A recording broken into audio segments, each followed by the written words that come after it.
মহিলা মা বোনদেরকে বলছি, যখন সকালবেলা রান্না করবার জন্য রান্না করে যাবেন, সর্বপ্রথম চাউলের ড্রামে যেখানে চাউল রাখেন অথবা যে পাত্রে আপনি চাউল রাখেন, বিসমিল্লাহ বলে হাত দিয়ে এক মুষ্টি চাউল সেখান থেকে আলাদা করে রাখুন।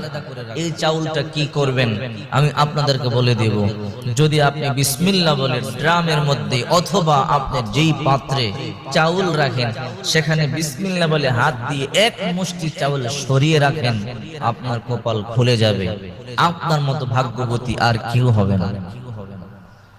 এই জন্য আমার নবী, বিশ্ব নবী মুহাম্মদুর রাসূলুল্লাহ সাল্লাল্লাহু আলাইহি ওয়াসাল্লাম বলেন, যেই সমস্ত ঘরগুলোতে সুন্নাতের আমল আছে ওই ঘরগুলোতে আল্লাহ পাকের বরকত আছে, আর যেই সমস্ত ঘরগুলোতে সুন্নাতের আমল নাই ওই ঘরগুলোতে আল্লাহ তাআলার বরকত নাই।